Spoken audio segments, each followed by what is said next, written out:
Okay, noting a time and presence of a quorum, I'll call the Boxborough Select Board to order pursuant to the governor's orders. This meeting is being conducted via Zoom. I will call roll call for attendance to show who is here. Les Fox. Present. Jennifer Campbell. Here. Diana Lapari. Here. John Markowitz. Markowitz here. And I am also present. So that is 5 members, the full board. Okay. We tonight would start off. We have a joint meeting with the planning board to potentially appoint a candidate for the alternate planning board member. Mark, would you like to open your meeting? Or you're muted. Hold on. Sorry, it was probably on my end. Yeah, I'd like to, it is 3/7/2022. I'd like to open the joint meeting of the select board and the planning board. Present at the meeting, please acknowledge your presence when I call your name. Cindy Markowitz. Markowitz here. Mark White. White present. Rebecca Werner. And Werner is present by hand wave. She's muted. And I don't see our other member, but I think that's because she told us she wouldn't be here. That's Robin Lazaro. She appears not to be present.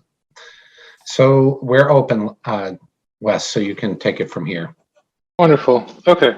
So for those who may or may not know, we have the position of an associate planning board member. Effectively, this position is designed to help when people either have to recuse themselves and or miss too many meetings for certain, what's the word? Effectively miss too many meetings for a proposed or submitted plan. There we go. And so it's my understanding that we have Janet Keating Connolly, who has graciously volunteered to serve as the associate planning board member. That's the best of my knowledge? Yeah. I'd like to think it was gracious. Hi, everybody. So thank you for volunteering. I do not, or is there any, I guess, discussion on behalf of the select board or any topics or points? I just want to say that I've looked at some of your background that we had, and it looks like you'd be a great fit for the planning board. The planning board agrees. We voted to recommend. It was 5-0 vote in the affirmative. Wonderful. So hearing no other objections or any other discussion, I will entertain a motion to appoint Janet Keating Connolly as associate planning board member. Sorry, apologies. No I just wanted to get clarification on this term because this is filling a position that someone else left and their term ends in 2024, Yes. right? So I just wanted to hear and clarify that aspect of this for me. That's all. So What's the question? The question is, does this go through 2024? Yes. I'd like to follow up on that question also because my recollection was that the prior associate's term expired sooner than 2024. So I would also like some clarification on that. Simon had his hand raised, but looks like he just brought it down. Simon.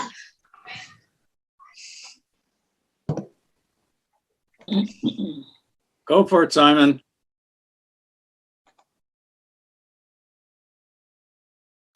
I see what's going on. Now can you hear me? Yeah. We can hear you. Yes. Great, thank you very much. So I believe it is up in 23.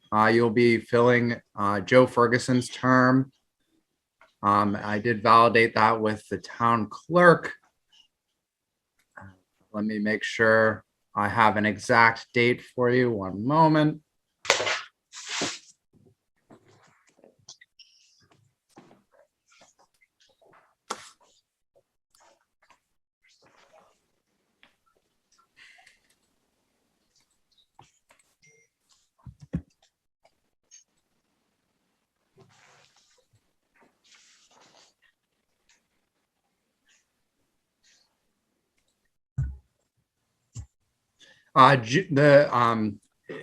It's ending in the end of June 2024. Okay. Again, that doesn't sound correct to me. I was one member who served with the prior associate planner. I don't want to pick nits here. I just want to be correct. And I believe he was appointed in, I want to say 2019, because I know he was on the board early 2020. The statute says it should be a 3-year term, so 2024 doesn't seem to be correct. But the statute does require, or the bylaw does require a 3-year term. So I'm not sure what the remaining vacant term was, but I believe 2024 is not correct. Cindy, did you complete your term as the associate member, or do you recall? I believe I ran for the an elected position before my term as an associate member had expired. So do you think that the term is less or more than 2023? We had 2024, 2023. I have to go back and look, but I would say it was likely that Mr. Ferguson's term was to expire in 2022. I believe he was serving on the board during the hearings during that lasted in 2019, and the decision was voted on in early January 2020. So he was on the board at that time. So it doesn't make sense that his term would run beyond. I think 2022 would have been the latest, is my recollection. I thought that Joe had renewed his term and then quit soon thereafter. And I think it's a rough recollection, but I believe that's why the town clerk has that in her records. But I think that's all. I think it's the town clerk's authority, and that was what she was able to advise for what she had Joe on her rolls for. I just forwarded an email to both Cindy and Mark Barbadero with that email validating from the town clerk. I can't offer anything further than that. So I had a previous email that said from Rebecca Harris, our acting clerk, that Joe's term expires in June of 2024. I'm not sure that, I think we can definitely get clarity, but that clarity has to come from the clerk, and I don't see her on this meeting. So if anyone has an objection, whether or not it ends in 2023 or 2024, we can clarify later with the clerk. Well, can I make a recommendation that we appoint the term for 3 years, like we could do one of two things. I think if we want the term to align with our elected positions, then we could appoint a term until May, and then a 3-year term beginning in May, or it would be through June, I think, because typically the committees and boards run through June, which is the fiscal year. So it'd be nice that the term align with the elected terms, I guess. So whatever mechanism one would do that, but the statute bylaw indicates it's a 3-year term. So if the board wants to appoint between a 2-month term till June and then a 3-year term after that, I'm fine with that. I mean, I'd like to get Janet on board as soon as possible, obviously. And I don't mean to be difficult. I just want to have this clean once it's done. Okay, so you're saying June 30th, 2022. Or we appoint her, we can't appoint her for more than 3 years. So we can't appoint her till for June 2025, right? That would be 3 years and 2 months. That would be too long, correct? Okay, I think we just need to pick a direction and commit at this point. So I'm going to put out there, we either do June 30th, 2022 or do the June 30th, 2024, which is in the packet, and for what we're understanding, the most recent or the best of our knowledge, what the town clerk had sent out. To make a motion to appoint until June 30th, 2024. Is there a second? Second. Okay, so moved by Mark White, seconded by Rebecca Turner. Any discussion? Okay, so this is just want to make sure we're filling a vacancy then. This is not a new term. This is filling the remaining vacancy of a potential term. No, it's a new term. We can appoint for 3 years. No. The statute says it's a 3-year appointment. We could make a 3-year appointment right now, but if you wanted to sync up with the election cycle, then make it to June the 24th, and then we don't exceed the 3 years. It's, I don't have an answer for that question at this meeting, but I do know what the acting clerk told us what the expiration date would be, and I have to trust our our appointed and elected officials. So I agree with Mark White. I don't think it's relevant whether or not it's filling a vacancy or a new term. What is relevant is that we've been given a date by our expert, and I think we should trust it. Okay, so the planning board currently has a motion, and it's been seconded. Wes, would you like us to just finish and then you guys vote, or do you want to? Yeah, that'll probably be cleanest for the notes or the minutes. Okay. So all in favor, Rebecca Werner, Werner, aye. Cindy Markowitz, Markowitz, aye. Mark White, but and Mark Barbadoro, aye. Okay. Then I will entertain a motion from the select board to appoint Janet Keating Connolly as associate planning board member effective immediately through June 30th, 2024. So moved. So moved. Second.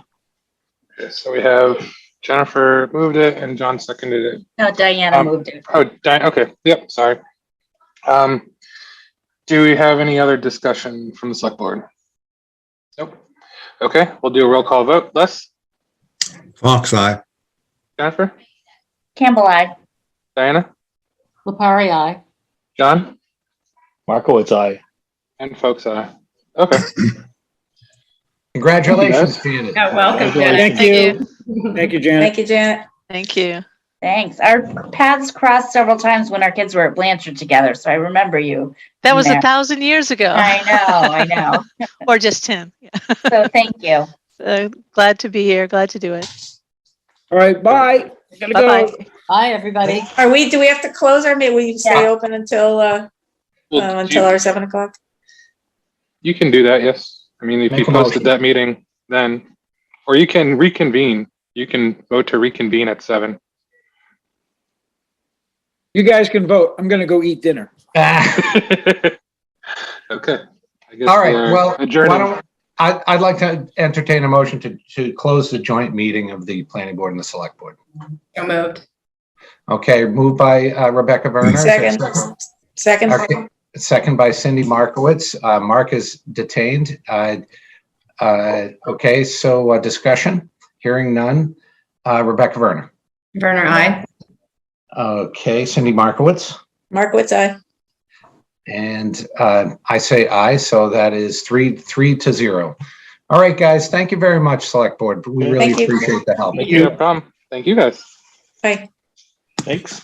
Okay, so then I will move that we reconvene an executive session with discussion with respects to negotiations with non-union personnel, the interim town administrator and the fire chief for Chapter 38, Section 21A, subsection 2, with strategy with respect to collective bargaining negotiations, the Foxborough BPFFA, Local 4061, Mass Cops, Local 200, and Mass Cops, Local 200A, and UPSE, Local 424M, Unit MA Division 125 per Chapter 38, Section 21A, subsection 3, and to reconvene an open session after the completion of the executive session.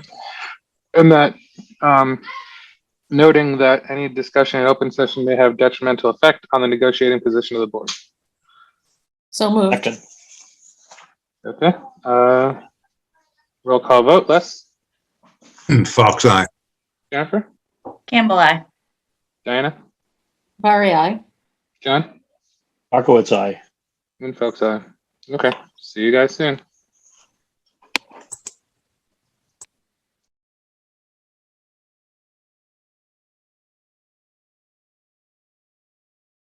Since then. Hold on. Let me fix my screen so it doesn't look like I'm reading from the side. Okay. Residents, so for the announcements. Residents are advised that the select board will be conducting their meeting virtually via the Zoom platform. It will be reevaluating going forward. Public meetings may be broadcast live, streamed live, or recorded for later playback, and or the internet. By attending, the audience consents to being photographed, filmed, and or otherwise recorded by BXB-TV. Attendees of all public meetings should be aware of the Massachusetts recording law, MGL Chapter 38, Section 20F. If they personally consider recording any part of the meeting in its entirety, is anybody recording? Okay, nope, nobody's recording. Okay, now to the main part. So, just thank you to everyone for joining us at last week's special town meeting. It was a fun time. We had significant turnout, and we're able to complete the business on the warrant in just around 2 hours. All articles were approved with the exception of Article 6, which failed to achieve the necessary 2/3 votes. Just wanted to give a brief thank you to the staff and volunteers for bringing to close another successful special town meeting. And special thank also goes to the Boxborough Regency for hosting the meeting. Please join the Boxborough Select Board and Planning Board on March 14th at 7 p.m. for a discussion on the recent adoption of the MBTA communities legislation, which significantly impacts Boxborough's affordable housing obligation. Go to the town's website for more information. The FY23 budget and 2022 annual town meeting warrant article development process is underway. Committee meetings are open to the public and currently being provided via Zoom. Go to the town's website to review the town's meeting calendar. The calendar postings include a link to the meeting agenda and Zoom event. Stop by to any select board, FinCom, library trustees, or school committee meeting, or any other board meeting to learn about the department budgets for the upcoming year. The town's annual town meeting is on Monday, May 9th, 2022. Additional information will be made available in the coming months. It's going to be a busy spring for the town clerk's office. Nomination papers are now available for the May 17th annual town elections. Please note they must be filed by the close of business Tuesday, March 29th. Please return your completed annual street listing census if you have not done so already. Voters not completing their census will be put on an inactive voter list. 2022 dog license applications are due back to the town clerk by April 1st. Please consider the online option. For more information on these matters, go to the town clerk's webpage or contact Clerk Becky Harris. So the latest COVID numbers continue to track downward. In abundance of caution, we're balancing providing services while still protecting residents and staff. Town has implemented protocols for interactions with town facilities. Visitors are being asked to wear a face mask covering and practice social distancing while in town buildings and vehicles. Residents are encouraged to continue to use the online options available to access and request services and to process payments. Click on the online payment button on the town's homepage or the department webpage. The parking ban runs through April 1st. Please call DPW if you have any questions. Any notifications as to weather-related closure of town facilities will be posted on the homepage of the town's website. The town has several job opportunities available. We're currently looking for to fill the following positions: town accountant, administrative assistant, department assistant, video production technician for BXB-TV, part-time senior library assistant, and meeting recording secretary. Go to the town's employment opportunities to find more information about them. In an effort to make improvements to our community, the town is seeking residents' input via 2 community surveys. 1, the Diversity, Equity, and Inclusion Committee is seeking to better understand the needs of the community. And 2, the Sergeant Memorial Library is developing a strategic plan that will shape services for the next 5 years. Your input will help them to prioritize these goals. Go to web pages for more information and to access the survey links.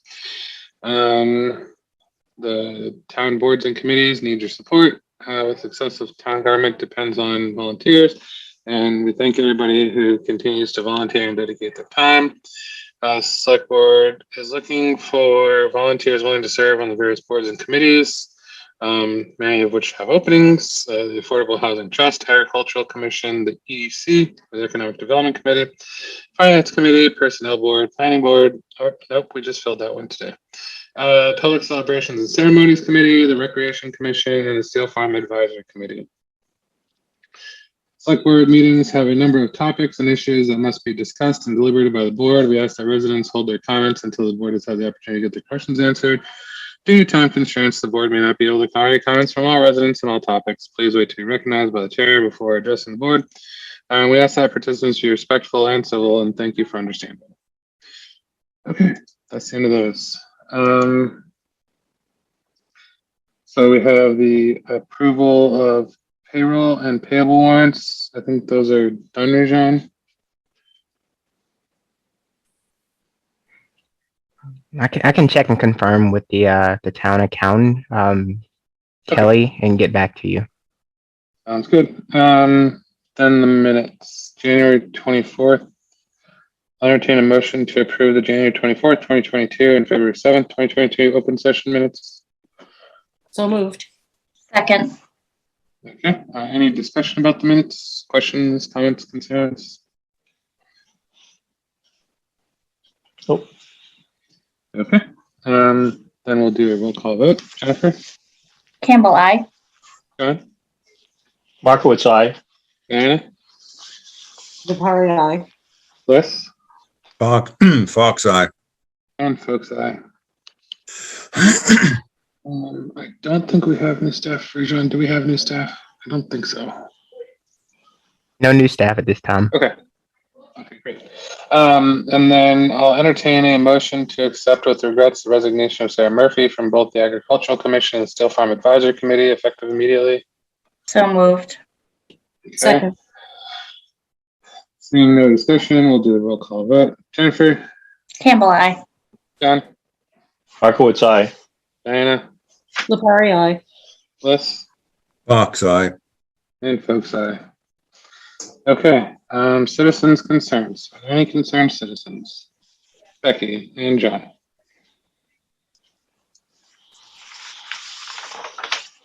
Hi, thanks, Wes. Mine is, last March 2nd, I sent you guys all an email. FinCom's really looking for a joint meeting, and we're either happy to come to one of your meetings or you're welcome to come to one of ours. We meet every Tuesday night starting at 6:30. But we would like to go over warrant articles with you. We have no idea what's actually on the warrant yet, go over funding sources. I feel like there were probably a couple other things on our list too when I sent the email. I think there were 4 things: the SAFER grant or hiring a firefighter. So if you could just maybe figure out when would be a good time, any Tuesday night at our place, or we're happy to come to your place. Okay. Would the 22nd work for people, I guess, on the board to join the FinCom meeting? Just double check. I'll tell you the BCT Trust is coming that night to talk about Sergeant Road also. So maybe you could kill 2 birds with 1 stone and come to that and listen to their presentation to us and talk to you guys also. Works for me. I think that'll work. Okay, hearing no other objections, then we will join your meeting on the 22nd. Okay, thank you. Yep. Okay, June.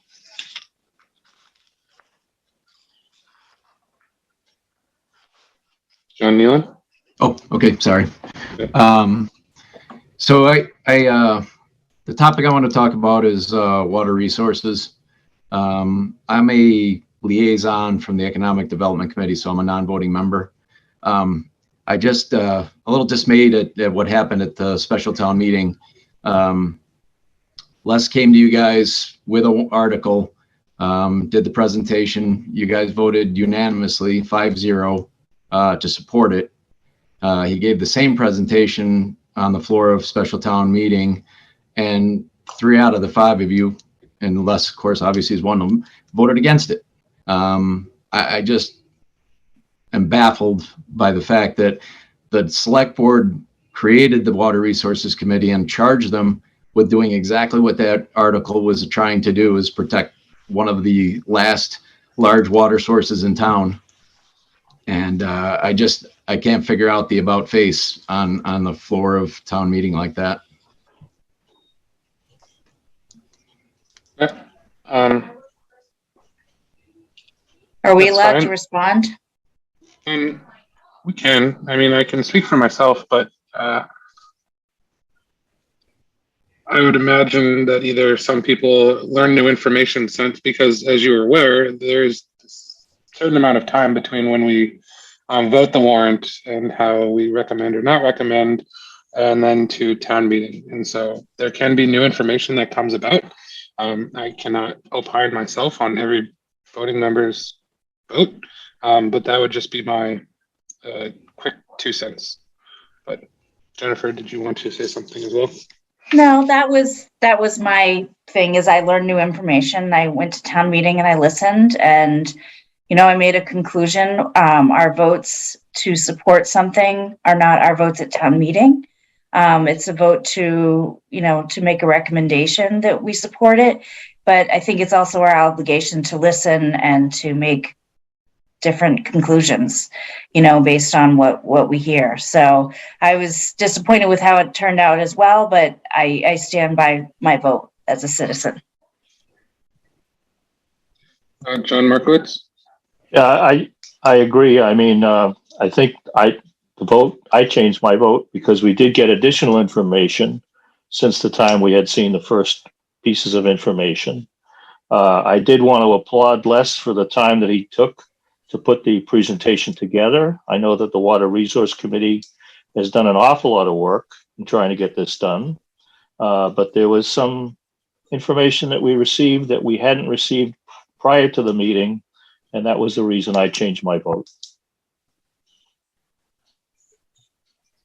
Okay, so if we received information that would change your mind, did anybody contact Les and say, I've got concerns or this is the way it's going to go? Because I think you pretty much got blindsided. Well, my information for myself happened at town meeting, so that wasn't how I could. I actually want to say that is the reason I changed my vote as well. Their information was new and it was compelling and it felt like the vote should go the way it went, at least in my opinion, and I stand by my vote as well. Yeah, and I also received the updated information at that meeting as well.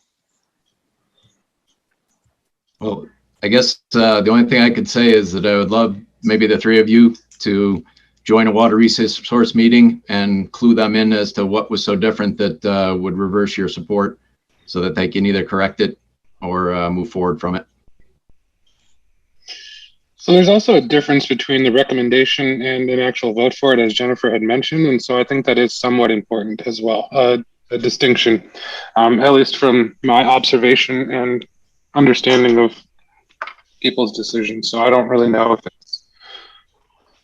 typically in the past, it has been fairly synonymous. But yeah. So.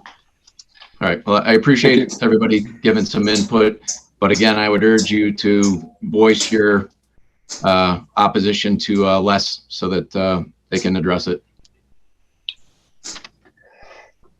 Okay. Is there any other citizens' concerns? Okay. Seeing no other concerned citizens, we have action read the governor's order extending allowance of remote public meetings. From my understanding, Carter or Rajon, did you want to talk about this? I did. The legislature passed a supplemental series of actions which extend the ability of communities to have remote meetings until July 15th of this year. COVID for the moment appears to be abating, but I personally have been of the belief that we have moved inconsistently in this country in ways that could best control it. A number of our boards and committees have become very comfortable with remote meetings. It has been very helpful to enhancing productivity in many ways. And I would like to ask the board's consideration of extending the ability to use remote meetings through the statutory date of July 15, 2022, to see if there's any subsequent actions. I think what has been confusing to our citizenry to a large degree is sort of the, the peaks and the valleys and the changes. And I think that a little more time and some consistency through this extra time would be the best course of action. But ultimately, these are your meetings and it is your decision. I'm fine with that, but we have Diana and then Jennifer. Yeah, I just want to say that I am a big fan of Zoom meetings for all of the reasons I set forth several months ago.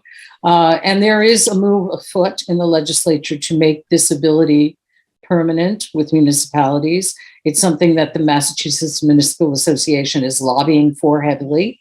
That doesn't limit people's ability to go in person. It just gives them the option to be virtual, which I think is a very reasonable option for a lot of committees to have. I personally would hope that we would keep this through at least July, and that we continue to allow committees to do this totally virtually, and that we also stay as long as possible virtual, to allow some things to be finished in town hall and make that environment a little bit better. Also, I might add, not everyone is comfortable not being maskless. And when you are wearing a mask, it makes it extremely difficult to understand in many cases, especially if we're broadcasting and some of us are wearing masks and some of us are not. I think it is better to let this go on a little longer and hopefully let COVID be a little more in the distance at this point. Jennifer? I'll be short and just say I agree. Sounds good. Is there any objection, I guess, from the select, maybe the easiest way to say, is there any objection from the select board to continue? Are you looking for a vote, Carter, or? I believe it requires a formal action because you have taken a prior action, and so to extend that date. I will entertain a motion then to adopt or extend the remote meetings via Zoom for the select board and other boards and committees, or allowing them that option through July 15th, 2022 in accordance with the governor's order. So moved. Second. Okay. Seeing no other discussion, we'll do the roll call vote. Jennifer? Campbell, aye. John? Markowitz, aye. Lepari, aye. Liz? Fox eye. And folks, aye. Great. And the Sergeant Road update. So, couple of things that I want to make you aware of. I have received a vote from the Conservation Commission to expend upwards of $10,000 of their monies on the due diligence. We have started the title exam through Koppelman and Page. We're kind of bifurcating this, as I pointed out in my memo, Koppelman and Page for, sort of the legal work and the like, and Janet Morrison for the more specialized work on the chapter lands. We did receive a revised notice on February 22nd, which was referred to Attorney Morrison. She finds it deficient or having areas of concern. The primary concern that we have is that the purchase price has remained exactly the same, and yet the two major contingencies, that of the perk tests and 5 developable lots, are now gone from the document. That has caused us to want to advise you that in addition to citing some of the deficiencies, and Attorney Morrison is now drafting this letter for your consideration, that you should require certifications that there are no side agreements, no side letters, no representation that here's the PNS and, oh, by the way, here's a side letter, over here of what we really mean. The fact that the Brokers Commission is no longer in the purchase and sales agreement. Previously, it was at 5%. Now it's blank completely. It kind of makes one wonder a little bit also as to whether or not that might be contained in a side letter. So we will probably have to ask you for a 15-minute special meeting next Monday night to vote upon this letter.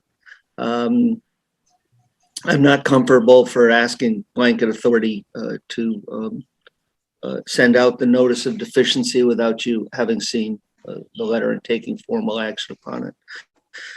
The other thing, well, the letter will go on further with some other considerations, including the fact that if for some reason we don't execute the right of first refusal and then subsequently they don't do exactly what was presented, we should be able to roll back on that.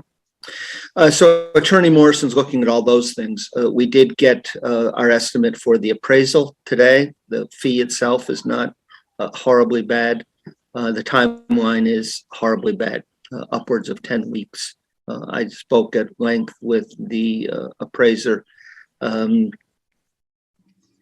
Just their delivery dates on everything is weeks beyond what it normally would be. But we do have the estimate, and we can move on to that as soon as you've dealt with the next letter.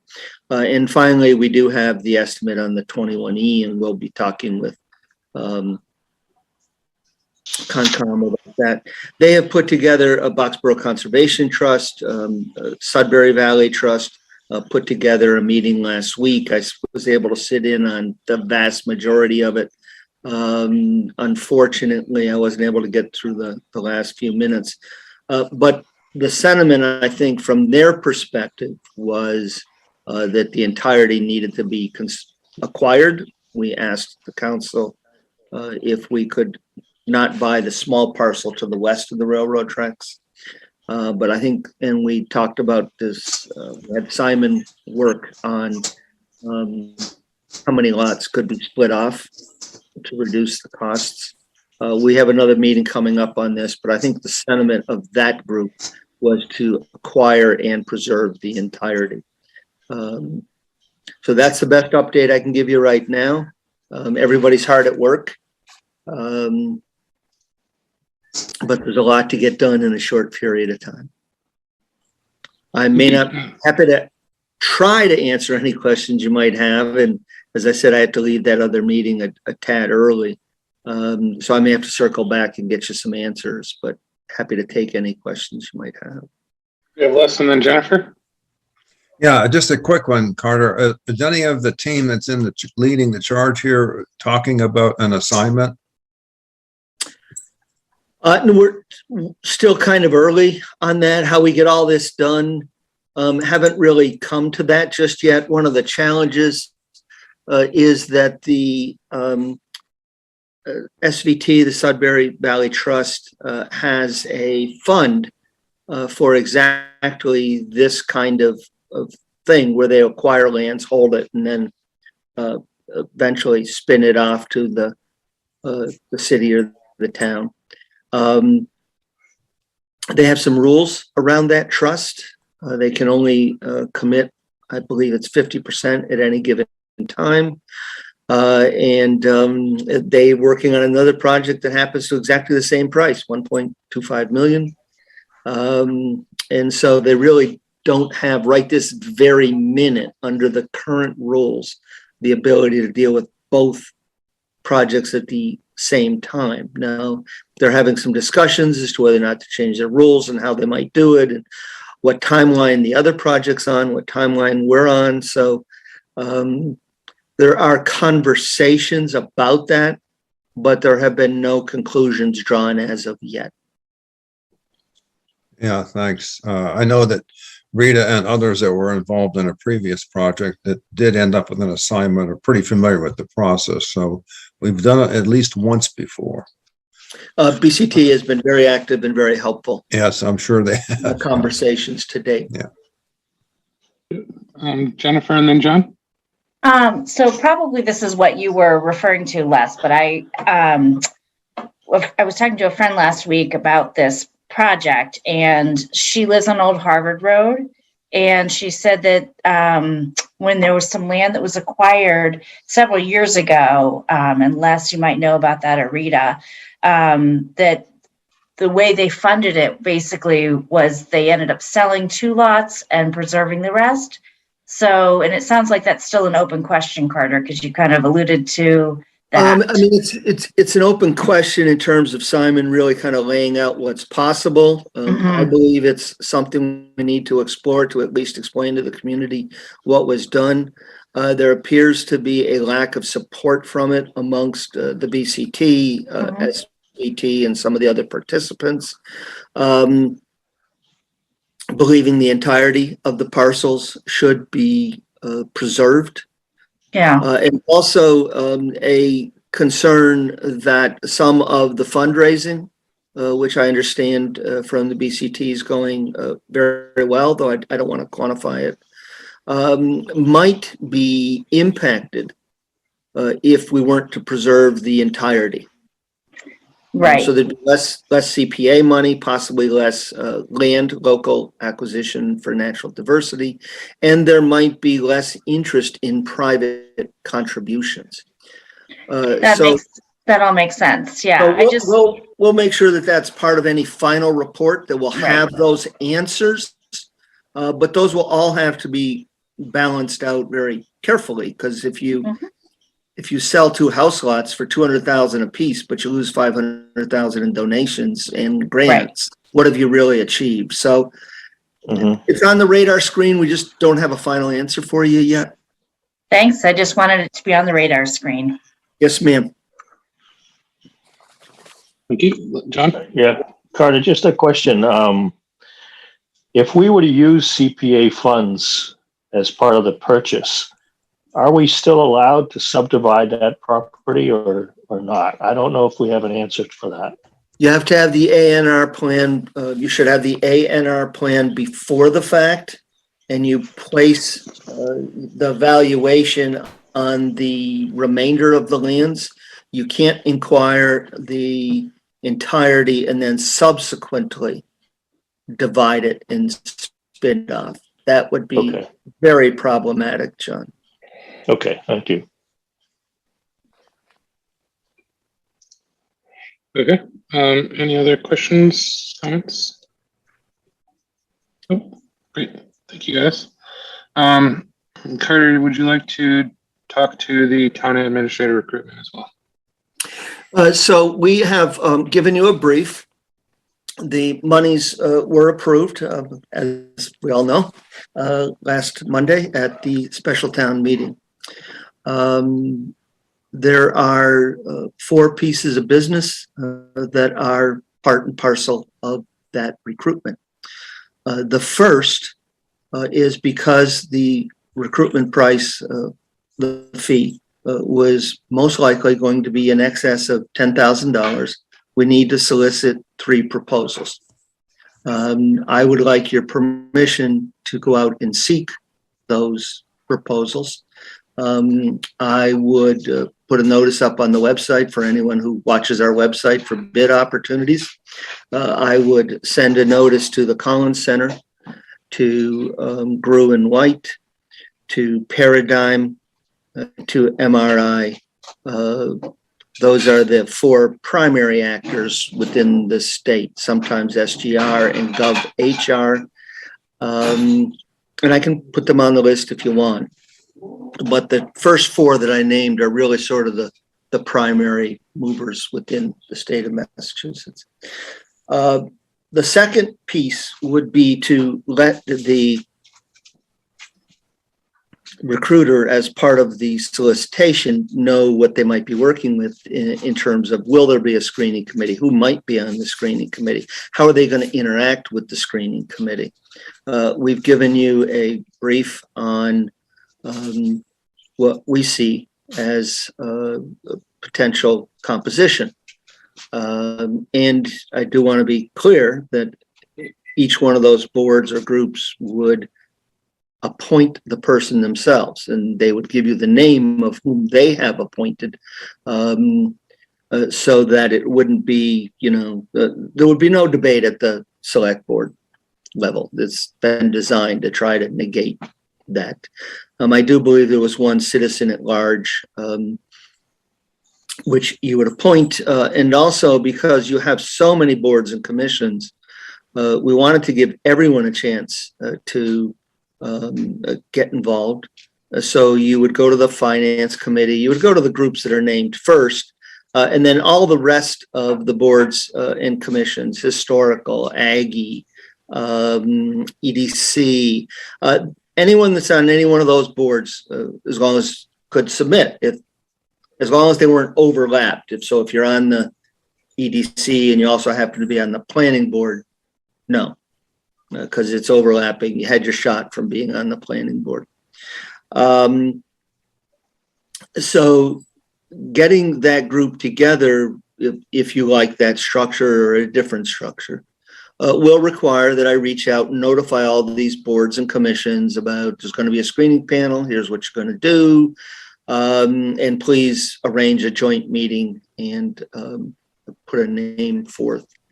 And then for the citizens at large, we would need to get a notice out to the general public and accept some applications. So my hope was that in addition to authorizing me to go forward with solicitation for services, that you would settle the makeup of a screening committee if you want to do that. And that's been pretty common in most areas where I've been. Generally, the select boards do not act as the preliminary screening and the final screening. They try to put together a group of stakeholders and interested parties to then give them 3 to 5 names, whatever you'll settle upon.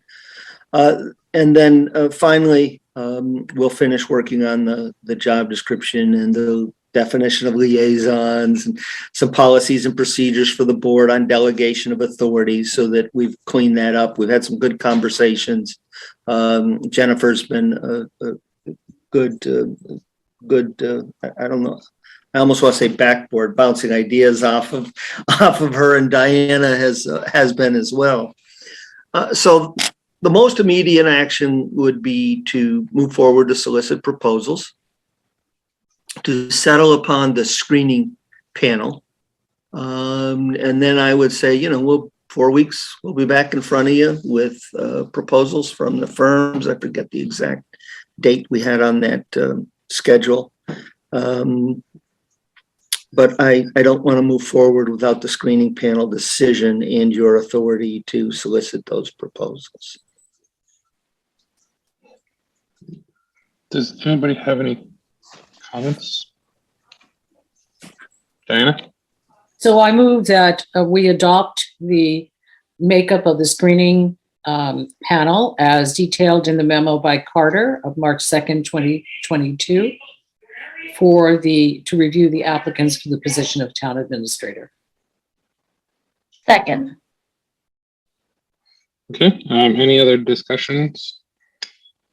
So I will interject my own discussion and say thank you to Diana and Jennifer and Carter I don't think people realize, while we say this so simply and shortly, there's actually a lot of work behind the scenes that goes on. And I just want everybody else to know that as well. And so it's not like we've been lollygagging. There's actually been work going on this. And so I just wanted to thank everybody that's been involved, and even Rajan and Carter for putting everything together in this. So I'm happy with this. But okay, no other comments, and we'll do roll call vote. Diana? Lopari, aye. Jennifer? Campbell, aye. Les? Fox, aye.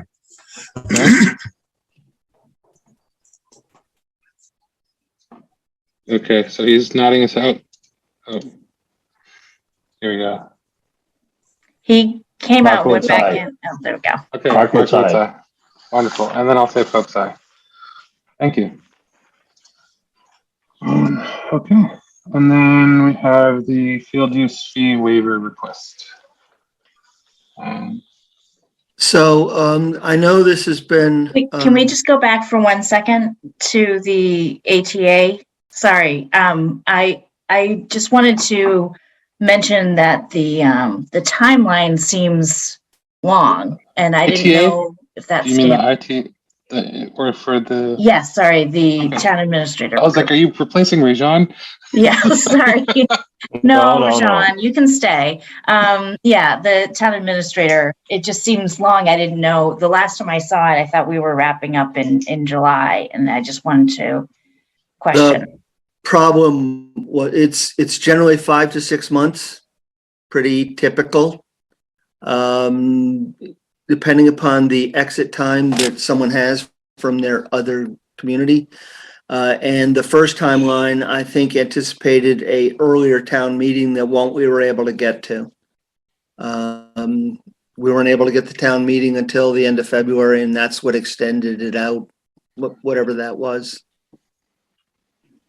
Okay. Yeah, I just think, it's good to move it along. I agree. I know you do. Yeah, I just wanted to say that, yeah, it does seem like it's a long time, but I did some research prior to this, talking with other communities that have gone through similar searches. And it is a 5 to 6 month time frame. So, I mean, that does match with what other communities have done. I think last time when we did this, it was in a 5-month range area. So I think we're, I'm sure that if we can move things along faster, everyone would like to do that, and we'll probably try.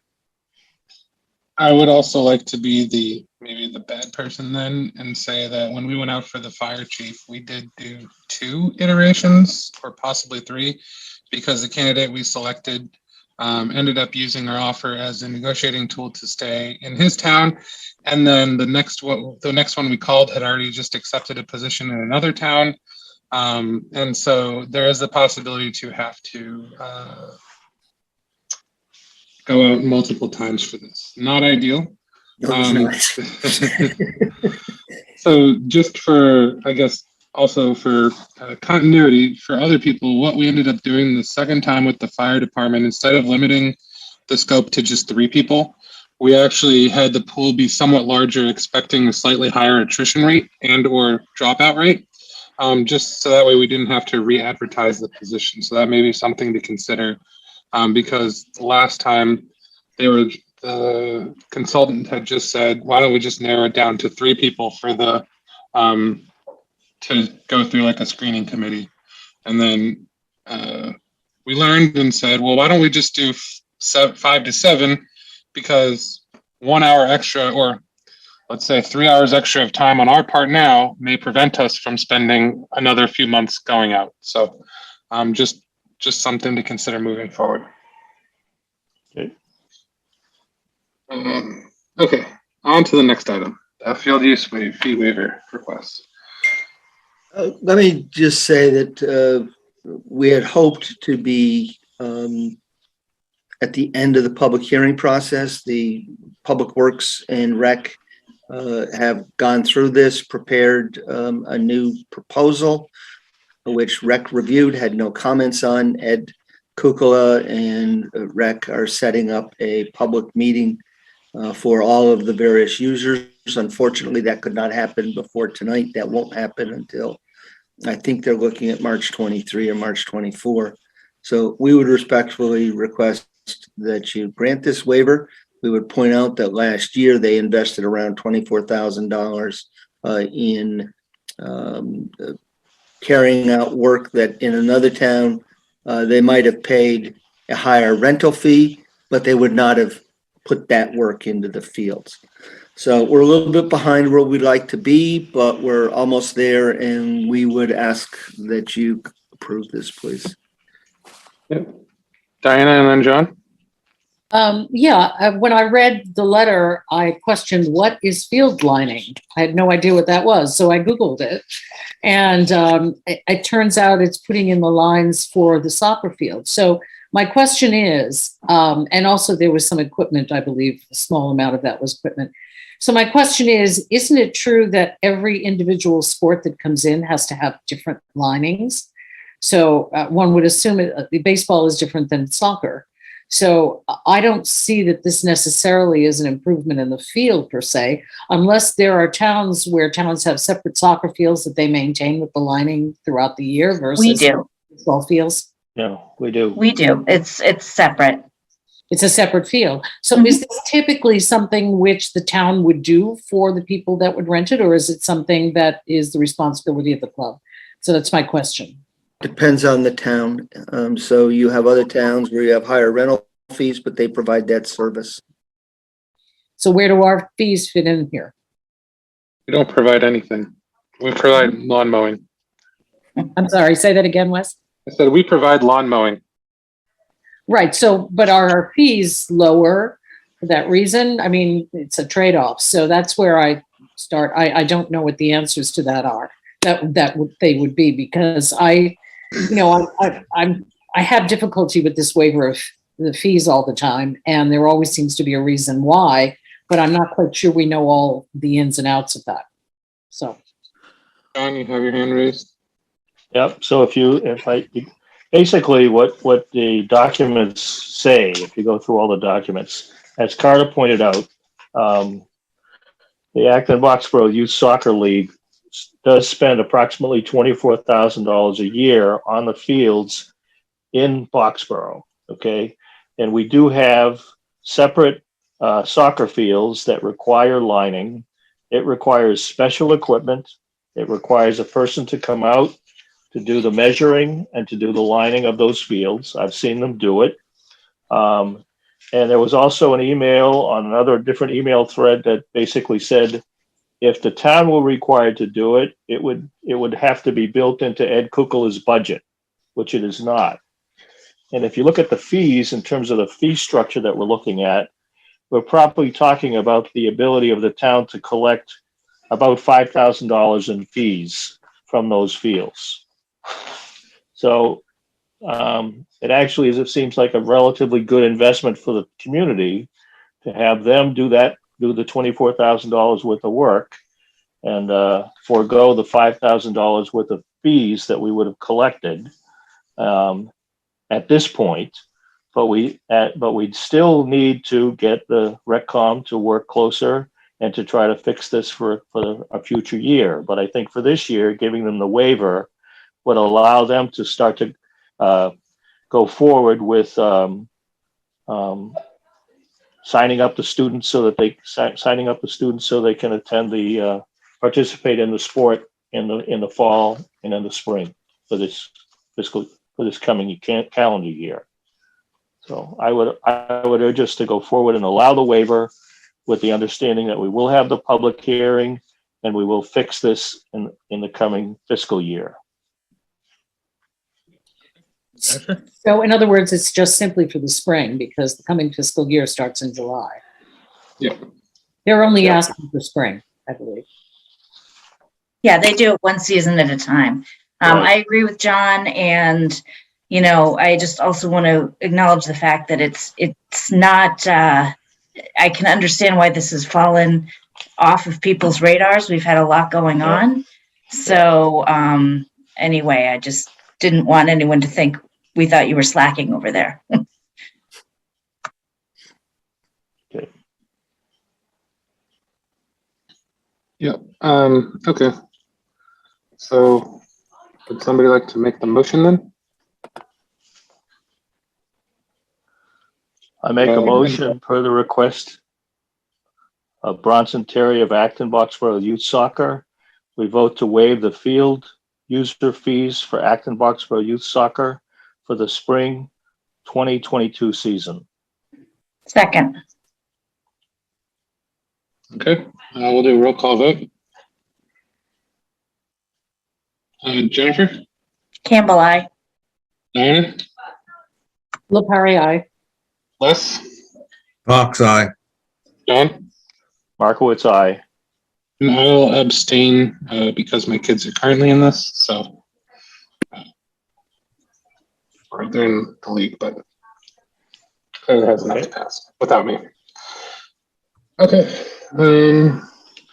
On to the next item. So the annual town meeting and fiscal the warrant articles and related actions. Carter, did you want to start this off or? So we've are still getting proposed warrant articles. I would encourage anyone who has anything to get it to as quickly as possible. Cheryl's not there. I would also encourage the board at large to next year be a little bit tighter on the timeline, requiring the warrant articles at least 60 days before the town meeting. You folks prepare an extremely detailed, extensive voters information guide. And there is considerable discussion and consultation between you and the finance committee and all the various boards. And frankly, you need more time. Even if Cheryl hadn't left, if we didn't have the vacancies, it takes more time than what is allowed. So 60 days before the town meeting. Especially given we have to get it to the printer and get it mailed, and there's some added steps in here. This agenda item was an opportunity for board members to give me direction on anything that they wanted to include that perhaps they wanted to discuss with the board at large. And I do think that Les has an item or two. I know that your moderator has circulated one that'll be going forward. We don't have anything specific right now. I know that Mr. Markowitz is working with the fire chief and the building inspector on an adoption. So I think there's some things that have been on the radar screen already. But I think that Les had a couple he wanted to bring your attention tonight. And then if there's something else that you want me to be working on or getting information on, we need that sense of direction sooner rather than later. Okay, we have John, Jennifer, and then I have a few articles that were sent to us as well. So I have an article that I'm working on with the planning board and with the fire chief, okay? And I had a question with regards to the procedure that we need to follow, okay? Because it is an article to see if the town will vote to accept the provisions of Massachusetts general laws, and it's related to the need for having sprinkler systems in lodging houses, existing lodging or boarding houses. And also there's another component which requires sprinklers in new construction or substantially rehabilitated construction. And my question was, do we need to have a public hearing for this? My understanding is that we typically would not have to have a public hearing for this. So I'm just trying to get feedback in the interest of being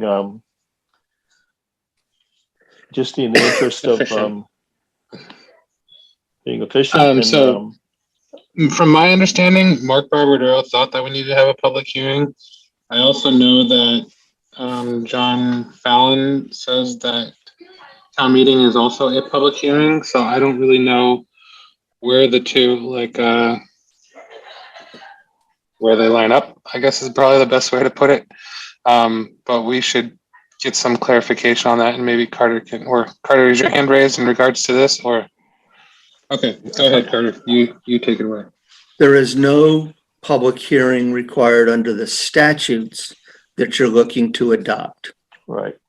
You do not have, to my reading, a local bylaw that requires public hearings on any of these matters.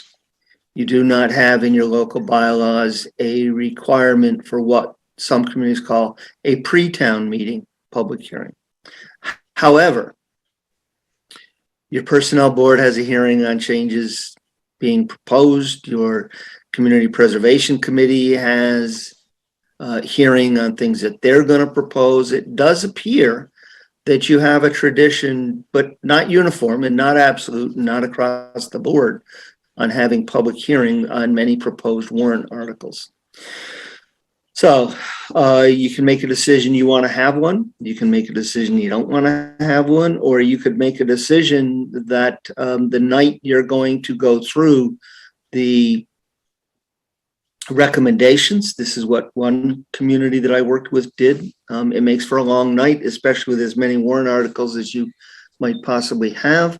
But the select board and the finance committee sat jointly, and they actually presented the warrant articles and the public was allowed to ask questions, and then the two bodies voted their recommendation.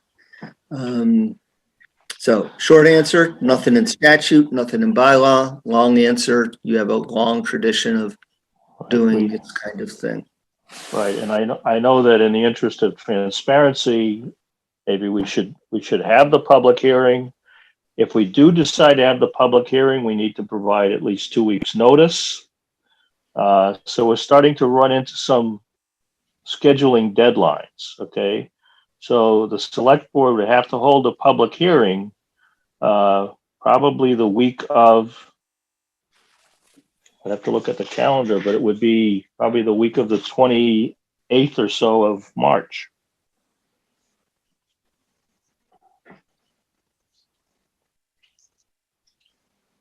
So I'm just wondering how does the board feel?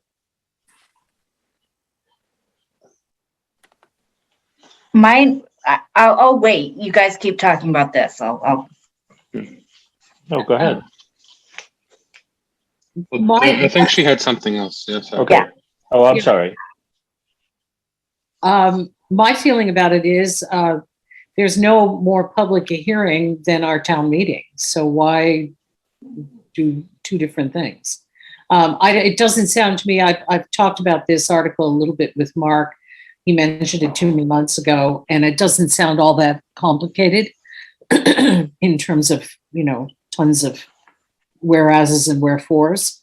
So it seems that, we have a big enough public hearing at the town meeting. That would be my feeling about it. And actually, John, I do have one question about this. Do we know if, because you say lodging and boarding houses, that's basically just the Regency in town. No, No? actually, it's not even the Regency.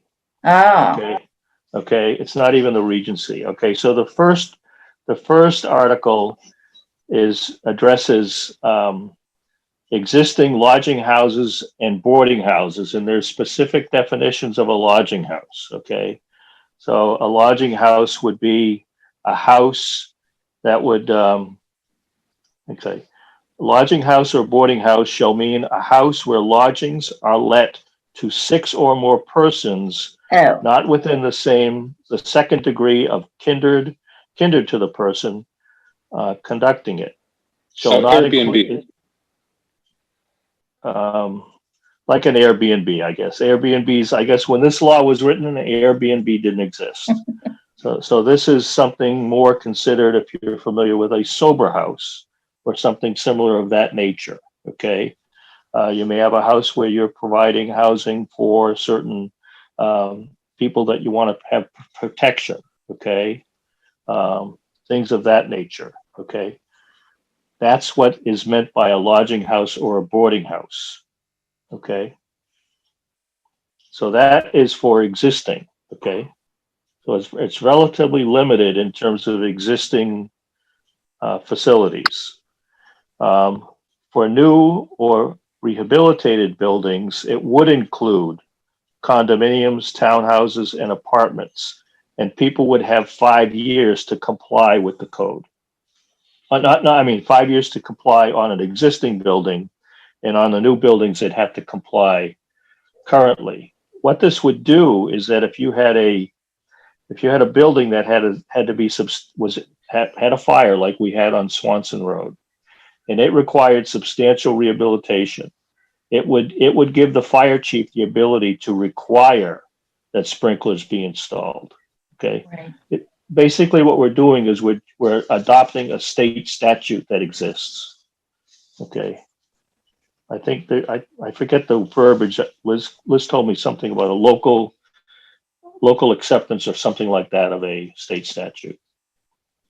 And I mean, but if we need to do something, understand that the time is short, and I have no intent at all of not being completely transparent about this. Okay, so that's.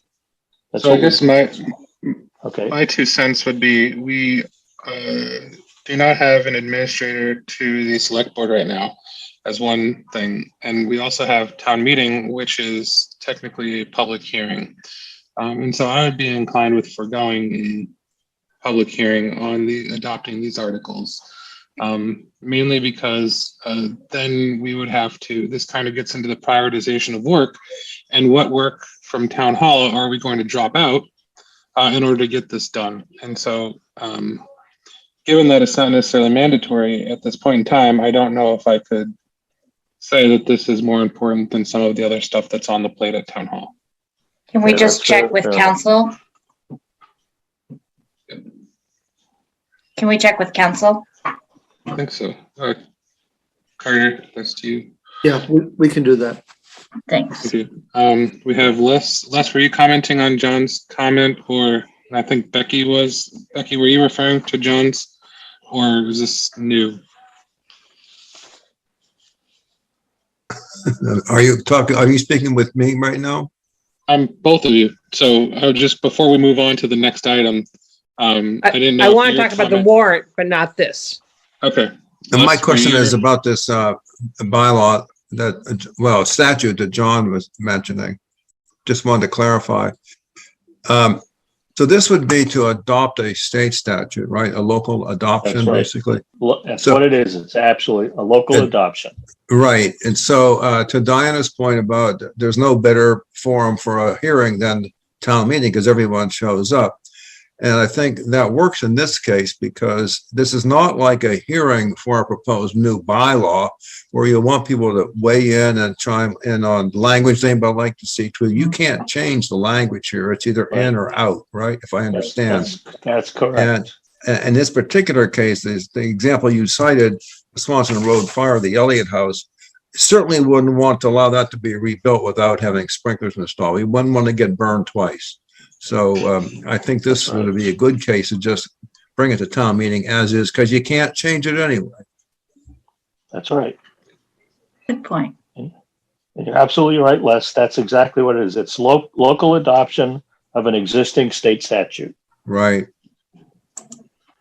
Yeah. Okay. So Jennifer and then Becky. So I have a question. Is there a proposed article dealing with some of the renovations that need to be done at the police station to get adequate space for the different changing areas for the men and women? And if not, is that something I could work with police on, with the lieutenant on? Carter. We had hoped we could get that accomplished within the 150,000 of ARPA monies. Okay. But yeah, let me revisit that, but that had been our initial hope. All right. Well, let me know if I can help with that, Carter, with putting together and working with the police on that, because I think it's really important. It's not fair to the men to not have a door to close and, you know. It's not Yes, fair to the woman. I walked it with the lieutenant. We've identified a solution. I don't think it's horribly expensive, but let me revisit what we thought that budget would cover. Okay, thank you. Okay. Becky. Yeah, I just want to, I've been working off your guys' schedule, that was in your January 3rd packet. And it said like tonight, all 5 warrant articles are going to be in, and on the 21st, you're signing articles, and I think you're signing off all final recommendations are due on the 21st. Without a complete list, it's hard to write recommendations. And the FinCom by its bylaw has to write recommendations on every warrant article. So I'm concerned because I'm not going to feel comfortable voting yes on any warrant articles if we don't have final language. Because I mean, looking at this right now, the schedule, it said March 7th, ATM public hearings, final votes on articles, close the warrant, 21st final language recommendations due, and then you guys are supposed to sign the warrant on the 4th to go off to the printers. So that's what we've been working on. That's what the FinCom's been working off of. So I guess I just feel like we're working really hard to get our recommendations done, but we can't do them without warrant articles. So that's all I got. Okay. So the police or the fire chief has proposed 5 warrant articles. One for the additional staff, one for building improvements, another one for cistern inspection and repair, PPE, and a grant that we would need to, this is the grant that the chief had come to talk with us about getting the pumper truck. So for roughly 20,000 when it costs 400,000. That was at the former meeting. And so those are the 5 warrant articles that they have that I'm aware of to date.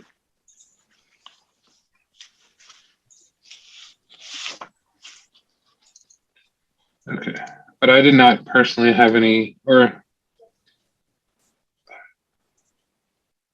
I guess I'll talk with Carter offline about one that I wanted to bring up, but I didn't know if we should roll it in to something else.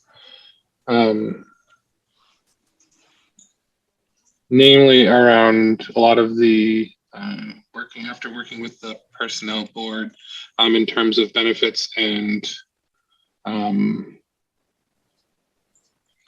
retention items. Some of these items, the best way forward, would it be for a warrant article or what? And so I will take it as a personal task to touch base with Carter this week. And so that way for the next meeting, we can either put it as a warrant article or explain why it's not. So that was my only other thing. Does anybody else have any other warrant articles? The ones I sent you, Wes, you want to put them up? Oh, sorry. Let me dig them out.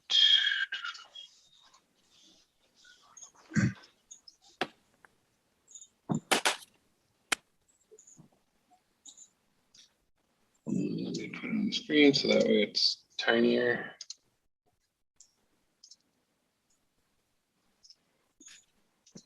Okay. So then we also have these Water Resources Committee articles. Right. So let me give a little background on this. There was an article approved at the 2020 annual town meeting to provide funding for the Water Resources Committee to do appraisals of land that we were interested in exploring for water. And that article was very narrowly worded to restrict the action to doing appraisals.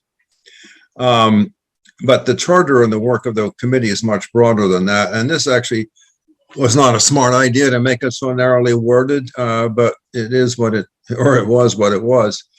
And so the work of the committee needs to continue doing. There's about a 14-point charter that talks about all kinds of water-related issues and making sure that we have enough water, that we understand the balance and where the needs are rising in town and what things might need to be addressed.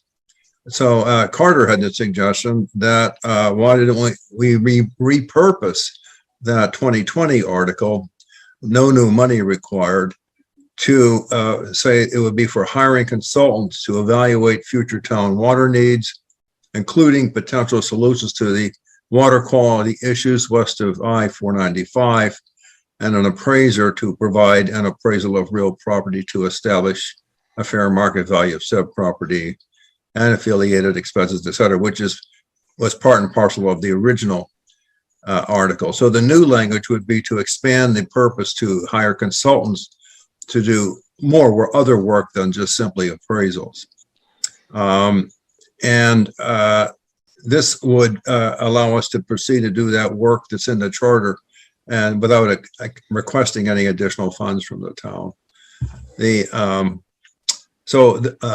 Carter helped me with the language here. It turns out you actually have to modify the original motion that was made to put that article before town meeting. And so I think we've got it right here. He may want to tweak it further, but this is basically where it would end up going. So that's one article. The other one here is, and Carter, if he's returned, Carter, I suggested this as an article, but your comments a minute ago made me think perhaps this is candidate for ARPA funds, that's addressing a town hall public health issue. But here's the article proposed. As you all know, PFAS was found in the town hall well, which is a private well where the public and town employees are exposed to the water. We don't typically drink the water. Bubblers have been provided for people in the building for many, many years. I'm guessing more than 10 years. But there is high PFAS in the water. And just to be extremely cautious about it, a number of folks think that it'll be better to just get PFAS out of the system so that no one's exposed to it when they wash their hands or inadvertently, drink it if they should do so. So this article would provide funds to design and install a PFAS remediation system for the town hall well. And so I'm actually in the process of getting some quotes to do that. The other one is an acceptance. I think we need to change the gift of land because it actually would be a quid pro quo of $1 for a transfer of a deed or assignment of a deed of a parcel of land on Summer Road. It's about 7.5 acres. Jeannie Kangas and I have been working with the owner for a while now. She would like to donate piece of land on Summer Road for the town to be used for recreational purposes and does not want it to be in conservation and does not ever want to have anything built on it. And Gene has been working on a deed that would put all that down in proper form and language to be recorded. So the action of this article would be to accept a deed of land. I guess it would change it from gift to deed of land, but this is what it's all about. There's some nits to be nailed down with the gift, with the action, and a few other things, but that's where this is heading. The thought of most people that know about this is that this would be maybe a very ideal place to put a girls' softball field. That's it. Are there any other warrant articles, I guess, for consideration? No? Okay, great. We don't have any old business. Are there any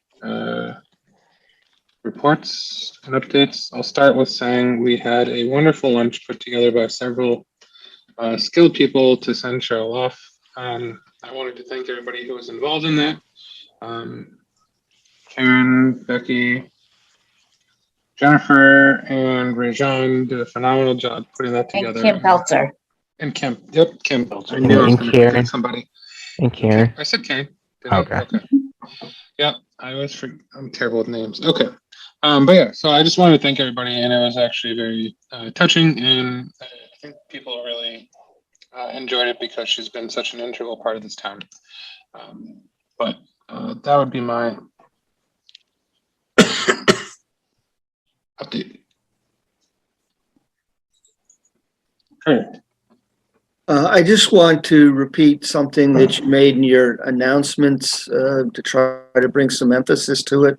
Next Monday evening, Simon Corson, the town planner, will put on a presentation of the so-called MBTA zoning statute.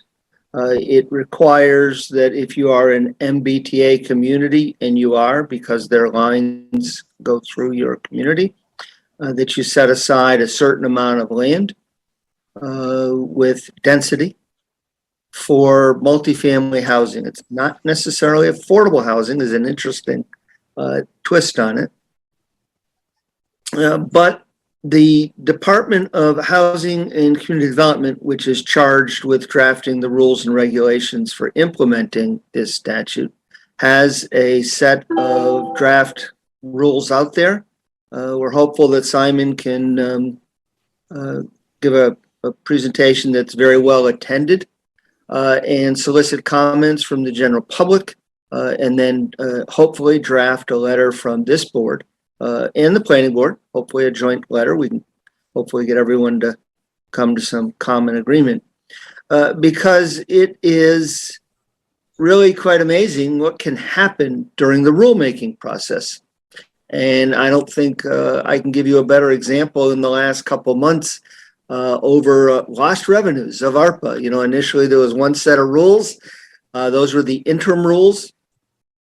And there was a substantial difference in the final rules, which impacted the decisions we were able to make. So I do hope that members of this board, the citizenry at large, are able to Zoom in and watch what Simon has to say and send any questions and comments so we can help shape what those final rules might be. Thank you.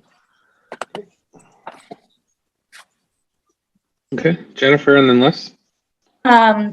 Okay, so my first thing is I just wanted to thank the police lieutenant and the department. They've been working really hard without a chief, and it has not been easy for them. So I just wanted to say that I appreciate the fact that, you know, they're still functioning and running a department. The next is that we just got a memo today from the school regarding ARPA funds. And I want to put that on our next agenda to talk about because they have asked for, and if my math is right, it's about 718,000 from us. And they give a whole justification about that, but that's obviously something we'll need to discuss.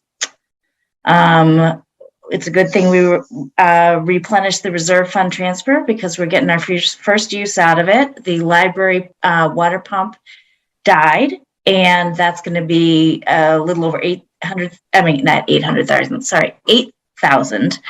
And so that's already been, that reserve fund transfer is going before the FinCom. And then just the last thing is we got a letter that was a citizen's concern from, I think it was a 7th grader at RJ Gray about cyberbullying. And it sounded like it was part of a group project. So it wasn't like it was anything directed towards Boxborough, but I felt like because this was a student, you know, reaching out to us, that we should respond to her. And I wanted to know if people would be okay if I wrote something back, just thanking her for her letter. I'm fine with that. Thank you for taking the lead on it. All right. And that's it for me. Thank you. We have Les and then John. Again, a question for Carter, and then I guess I'll give an update on things I've been doing. First of all, with the meeting about the MBDA commuter law, will that be a joint meeting with the planning board or just invited to a meeting we're hosting? Have you thought about it? I believe we set it up as a joint meeting. Right, that sounds like a good idea. They do have an 8 p.m. public hearing. Okay. But the idea was a joint meeting, and we would actually try to pre-draft as much as we could. That'd be great. Yeah, I don't know about the rest of you, but I have not had a chance to go out and look at the draft regulations. But between now and then, we also probably take a look at them. Yeah, we can resend those. I think we sent the link out to you at one point. Yeah, yeah. Carter didn't say it, but you may remember that passing this zoning area or district would not require you to actually build anything. You just have to allow a high density multifamily by right. So just keep that in mind. It's going to be an interesting discussion. So on the building committee front, we have got a pretty much a final form for our RFQ that we want to get posted on the Central Register. Been working with Rajan to nail down a couple of questions, hopefully have a conversation with the IG's office on those questions and then get it posted. And then we'll be off to make something happen. The Water Resources Committee will be meeting Wednesday evening, and the Building Committee will be meeting probably the middle of the week following, hopefully to ship the actual RFQ, put it in Rajan's hands to get it put into proper form for posting on the Central Register. So that's our plan. Okay, thank you. John? Yeah, so RecCom, as everyone knows, Winterfest was canceled. So instead, we're going to have a Spring Fest, and that's going to be on April 3rd. Right now, the plan is to have that at Liberty Fields. Hope everyone can attend. I know that the Sustainability Committee has been working on drafting a solar bylaw, and they've been working very diligently with the planning board to be able to bring that to town meeting. And I think they're very, very close. Those are some of the main items that I had. to discuss, and that's about it. Kirby. Yeah, real quick, that planning board, Carter, is that their standard meeting that's scheduled, or is this something new and above beyond what's known? I This is the think, first time I'm hearing about a joint meeting. okay, I will talk with Simon first thing tomorrow morning. I'm thinking it's the same meeting they have scheduled, sir, for the 14th, but I wanted to be sure. I believe it is. Okay, very good. Second one, Mr. Chair, is any communications that are received from Verizon or Comcast, I'd appreciate being sent along. Because really there's nobody watching what's happening with the franchise agreement. So I'd like to get some update on that if I could, please, at another point in time. I don't want to blindside anybody with those kind of questions right now. So thank you.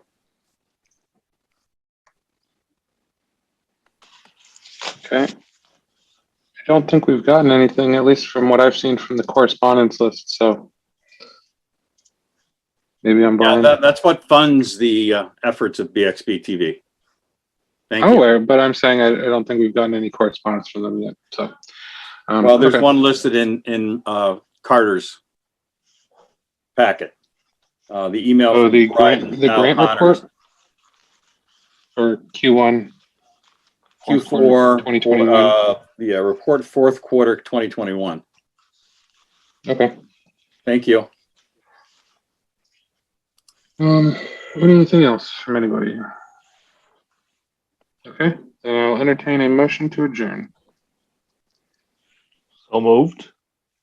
Second, And seeing no discussion, because I'm not going to allow it, I'll go Jennifer Campbell, I. and Lapari, aye.